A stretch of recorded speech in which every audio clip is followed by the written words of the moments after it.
Hello, YouTube. It's Sunday. I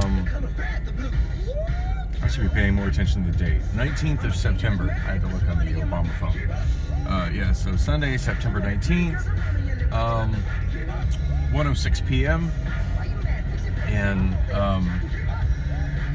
I am on my way back out to my friend's place in Gilbert to pick up my gear. We ended up spending most of the day today, or most of the day yesterday together, which was actually a great time. She's been having some medical issues that have had her homebound for quite some time. Well, I say homebound, it's been home doctor's office, and in a lot of pain. So it's the first time she's been able to go out in a long time. So had a really great time. Went to my friend Trey's karaoke show. I always forget, he's got an early afternoon show on Saturday, and I didn't really have anything I needed to do yesterday in the daytime other than test the speakers, which we did, and they're working fabulous. Don't have as much low end as I recall them having, and one of them has a rattle inside it, which I should probably take care of before that becomes a problem. I'm assuming it's probably the crossover inside it is loose, or something is loose on the crossover, and I'm sure it's as simple as just, to fix it, as simple as just pulling the woofer out and putting it in place with some duct tape or a zip tie or something. I'm not too concerned about the aesthetics of the insides of my speakers as long as everything holds in place. So we went out to got some fast food on the way. Tested the equipment, tested the speakers and got them. Amazingly, she's got a Jamo subwoofer that's the same series as the Jamo subwoofer I have, but a smaller version of it. And I was immediately kind of taken back on how little bass the B52 speakers had in comparison to my my Samson powered speakers. And then it became really obvious, like, oh yeah, that's those were sold with a subwoofer, and were never sold or intended to run without a subwoofer. So it does make sense they'd be a little lacking in bass. I guess I don't know. It's just been so long since I've run them, I kind of forgot that. But yeah, she just happened to have a Jamo subwoofer sitting in her living room of the same series as the one that I have, which I still need to find a damn power cord for. But anyway, as soon as you plug that in, the sound was like nice and rich and full, and so I do believe that's what I'm going to run on Tuesday at the Union Jack. My only disappointment with kind of did a bit of a test run in her living room, and the only real disappointment I had with it is that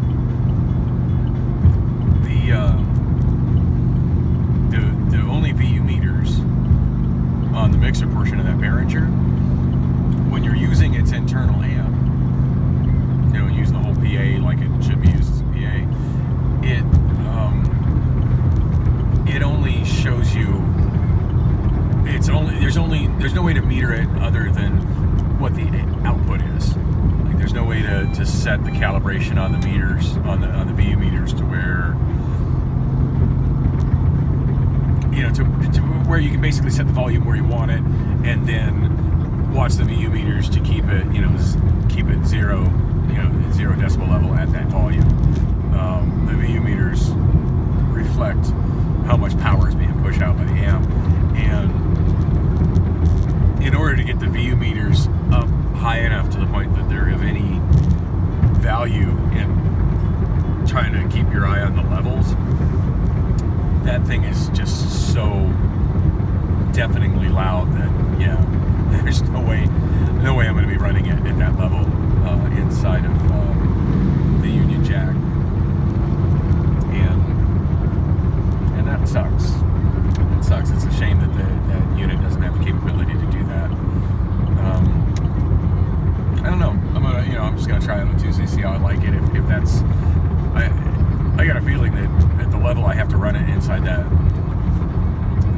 are that it's going to end up being at a level where the music hardly even shows on the meters at all. So I'm going to have it completely mixed by ear. Not that I'm not capable of doing that. And I mean, first and foremost, I'm mixing by ear anyway. But I don't know. To see how much of an annoyance it is to run the show that way, and if I don't like it, I should, judging from the shipping tracking on my replacement power supply that I ordered, it should be showing up. Actually, it says it's supposed to show up like Monday or Tuesday, so I'm kind of bewildered. It's moving so fast, considering how many packages I have, that move so slow. And it was free shipping. It's not going to be for expedited shipping or anything. So, anyway, so yeah, that's what's up with the sound system. That's what I'm planning on using. Planning on using the B52 speakers, the Behringer PA, and the Jamo subwoofer, which I ran the way I typically run it on my Mackie mixer. I ran it on an effects alp so I could independently control its level, and so I don't have any of the sound from the microphone headed to the subwoofer, which worked. The only I want to say it worked really well. It worked okay. My problem I'm having is that I'm not, and this is just a minor aesthetic thing, I'm just simply not used to using that mixer, and the knobs are not in a conveniently located place. I mean, the bottom line is that's not really a DJ mixer. It's not a KJ mixer. That mixer is designed primarily for running a live band where everybody kind of, you get everybody dialed in and then you don't touch anything. So, with a karaoke show where I'm kind of making adjustments on the fly, non-stop, the knobs are kind of small and awkward to get at. So, I don't know. We'll see how I like running the show on it. It's gear I have, and it's good working gear, so I may as well give it a shot and see how it works over there on Tuesday. So anyway, my friend and I headed out to after we did that. I took a bath to get ready, just because there's a plumbing issue with my bathtub, and it's to the point I just absolutely don't even like breathing, and so that was nice to be able to take a bath in a nice clean bathtub, kind of soak my feet and whatnot. So yeah, she was in the living room practicing some songs she wanted to try doing on my system while I got clean and rolled out, got some Whataburger. Went to Trey's show, had an absolute blast over there. And Trey once again was telling me, hey, they really want someone at the Trough. They've been talking to me about that. You need to go down, and he told me who I needed to talk to, a specific bartender. And I was like, okay, yeah, we'll do. And I get the feeling that the owner's not really that interested in having karaoke, but this particular bartender is, and this particular bartender really, really wants Trey there. So she's regularly bothering Trey, trying to get Trey to go over there and bother the owner about it. But Trey's not interested in taking on anything more than he had already got, because he's working 5 nights a week, I think. Well, 5 shows a week. Some of them are actually daytime shows over at Roosters, and my understanding is they're paying him quite well for it. And he's not interested in doing anything else. Him and his wife live very close to there, and he's able to leave his equipment there all the time. Doesn't have to move stuff around. Yeah, why would he want to change anything, right? All right, that guy. Yeah, he doesn't like to merge. That's fine. Get in front of me, dude.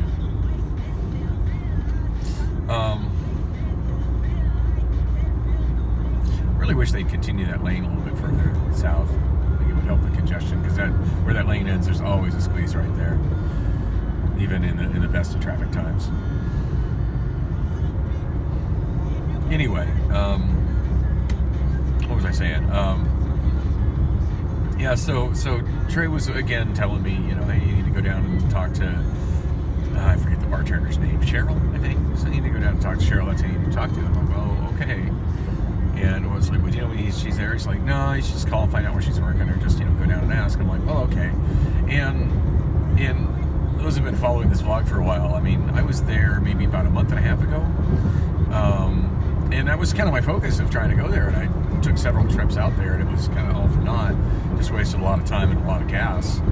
And then, you know, money spent on beers, because I go in there, obviously I'm going to buy a beer so I don't look like I'm just loitering, you know. And, and the first time I went there right after leaving Trey's show, just because Trey's show puts me kind of close to there. And I asked Candy if she was cool with rolling me to there, you know, rolling with me there. And she's like, yeah, no problem.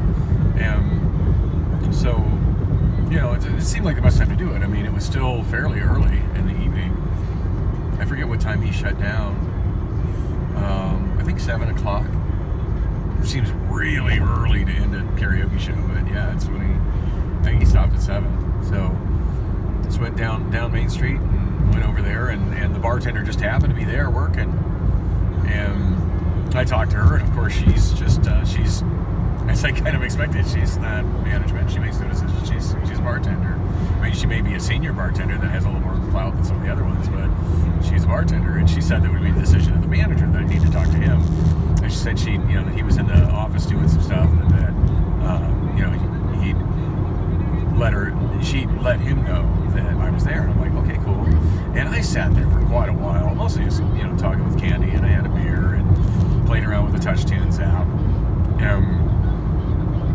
I was just about ready to go. In fact, I was texting Trey about it, kind of like, yeah, there's nothing happening here. They're just pretty much, you know, I was told that I need to talk to this manager, and I said his name. I think it was Rob. It's like, he needs to, yeah, he's so not interested. He's not even, I don't think he's going to come out and talk to me. It's like, dude, this is a long drive for me to come here and get ignored. I mean, it wasn't that day, because I was already at Roosters, but I mean, like, if I was coming from home, that's a long drive to just get ignored. And to Rob's credit, he did eventually come out and talk to me. I don't know what he was busy doing, so, you know, that's fine. I had a good conversation with him, but what all boiled down to him is that I need to talk to Troy, the owner. And I told him, it's like, you know, I came out one time about a month and a half ago to talk to Troy, the owner, and I felt like he completely ignored me. So, and he told me that Troy is kind of weird like that. I don't think those were exact words, but, you know, paraphrasing, but he said that, yeah, Troy can be kind of odd, blah, blah, blah, but, you know, he goes, you need to come back. He did give me a little more insight, and I think the bartender Cheryl did as well, a little more insight into why they don't have karaoke now. They used to previously have Kokopelli Karaoke doing the karaoke there, and I've been to a couple of Kokopelli karaoke shows. There's nothing bad about the way they do karaoke. It's pretty average bar karaoke, which is to say it sounds good. It's got a decent selection of music. It's not exceptional. It's not exceptionally to date, but it's you know, they got all the songs most people normally sing, and pretty average. Ooh, look, Sneaky Cop right there. So yeah, pretty reasonable selection of music. I just passed the exit I wanted. Damn it. Yeah, pretty reasonable selection of music. And they've got hired hosts that do the shows. And, you know, it's nothing special. If memory serves, they play bumper music between the singers, and there's no real flow as far as, like, music where the songs segue into anything. And it's pretty average bar karaoke. And they, you know, come up with their own little sound system of, you know, a couple powered speakers on stands, and a laptop and a mixer and some wireless microphones, and hey, let's do some pretty average karaoke, and that's it. And they said that, you know, that it was okay, but that they set up on the it's a really large bar. Like, it's got a stage, it's got a dance floor, it's got a DJ booth, it's got a back area behind the dance floor with a bunch of tables. It's open and capable of holding a sizable crowd for live music. And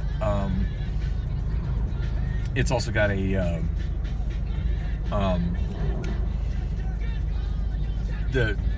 it's kind of a gap between that side of the bar and the other side of the bar. The other side of the bar has got a bunch of pool tables. It's got a few tables and a couple of booths, and that's kind of where the bar is. So the side with all the tables and the stage and the dance floor is a little bit removed from the bar.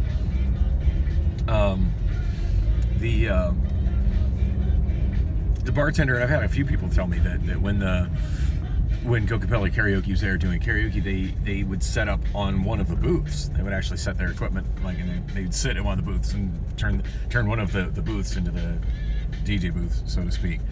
And they just connected to one of the just to a single ran a line to a single TV. It was above one of the booths, and put their speakers, kind of on either side of it. And yeah, that's pretty average bar karaoke. I've always I want my shows to be as big as possible, and to make use of whatever resources any individual venue has to maximize that. Being that this place has an amazing sound, what looks to be, I haven't heard it used, but what looks to be an amazing sound system on the side, where they could have, where by the DJ booth and where the dance floor and the stage and stuff is, they could accommodate.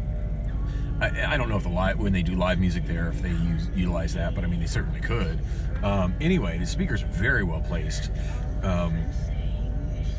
I, of course, would want to tap into that. Not that I don't have my own speakers. I mean, I'm going to pick up my own speakers from Candy's place right now, and I've got plenty of other speakers, in my storage unit, as y'all have seen in some of the videos I've shown.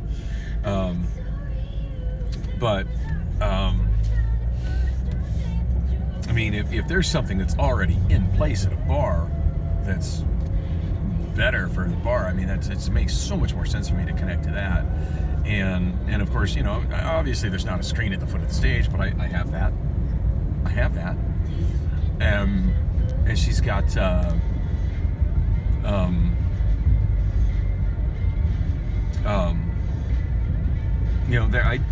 first time a couple times I went in there, I didn't realize there were TVs on that side, but there actually are. There's several TVs on the walls.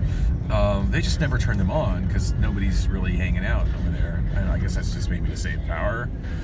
I for one would, even if there's nobody hanging out there, I would want those TVs on just so the place looks more alive and empty and inviting, I mean, if you get some groups that want to kind of hang out over there and watch TVs, that would, well, speaking of groups, it's Sunday football, so I'm going to be going in. If I go over to the Trough today, it'll be, the manager did say they have a pretty good turnout for Sunday football. They got the NFL ticket, which most every bar worth their salt has. We kind of talked about that as well. Anyway, so yeah, I mean, I kind of explained to him, that's how I would do it, and that, and if I'd probably add a projector in that room just to, since they don't have a really big screen, just to kind of give a big screen, kind of put the focus in that side. And to me, that seems like it would be better because it also allows the people that aren't as into karaoke to be over at the pool tables, where the karaoke wouldn't be as loud as in your face over there, and at the bar. So people that are at the bar can have conversations without being drowned out by karaoke, and people that are shooting pool can obviously call their shots and not be drowned out by karaoke. I don't know. It just seems like a no-brainer to set up, but I don't know, for whatever reason, that's not the way Kokopelli did it. I told him, I said, yeah, that's, it's just like by them setting up over here, I said they're kind of limiting themselves and not making, not trying to get the potential that this bar has for a crowd. And then also kind of told him a lot of it depends on music. I said, what I do will keep in a crowd more than just straight karaoke. So he said basically they brought in a certain amount of people and it never got any busier. That it wasn't that it was steady, but it just wasn't that it was kind of a small crowd that regularly came every week, and then it just was not getting any bigger. I've never tried this shortcut before. Worked exactly like I thought it would. Ooh, broken tree. Anyway, yeah, he said that that was the main reason that they dropped it, which is funny because I heard the main reason that they dropped it from a bartender was because she just was really flaky about showing up. Didn't show up at time. Showed up super late, started super late. but the manager said it had to do with just that it wasn't bringing in a very big crowd, and the crowd wasn't. It just kind of hit a not very large size, and just it's a good thing I didn't get on that exit. I wouldn't have been able to get through. It just kind of plateaued at an inadequate crowd. And I told him, I said, well, my shows have a tendency to build. I never know how much it's going to build until I actually, this is not going to connect to the parking lot I need to be in. Damn it. Or trying to get into a Del Taco that I'm not familiar with. I see a lot of obstacles. I hate parking lots that don't connect to adjacent parking lots. And that forces people to get out of the parking lots and drive on streets that they otherwise shouldn't have to be on, which contributes to additional traffic on the streets.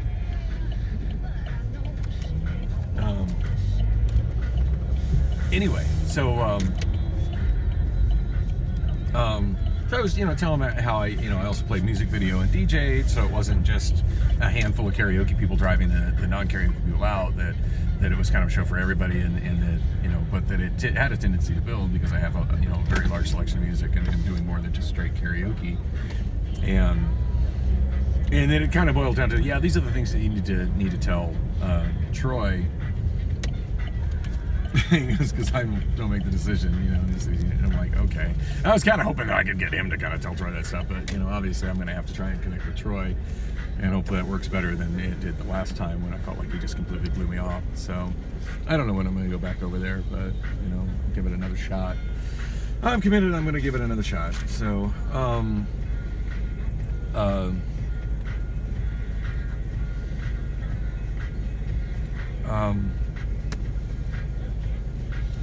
brain fart. Anyway, having a good conversation about it.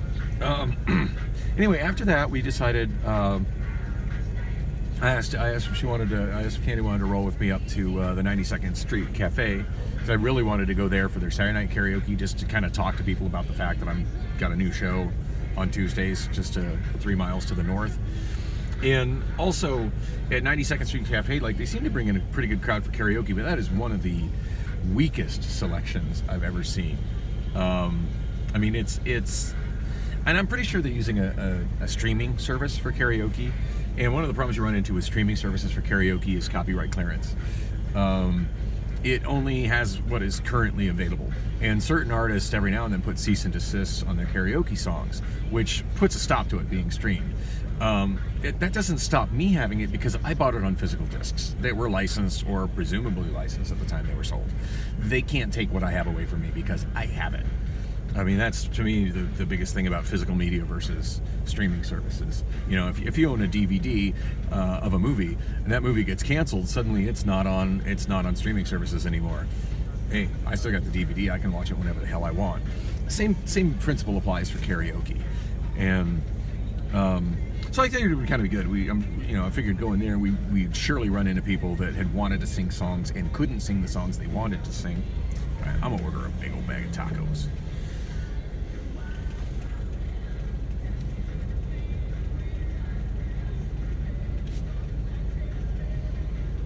All right, just give me a sec. No problem.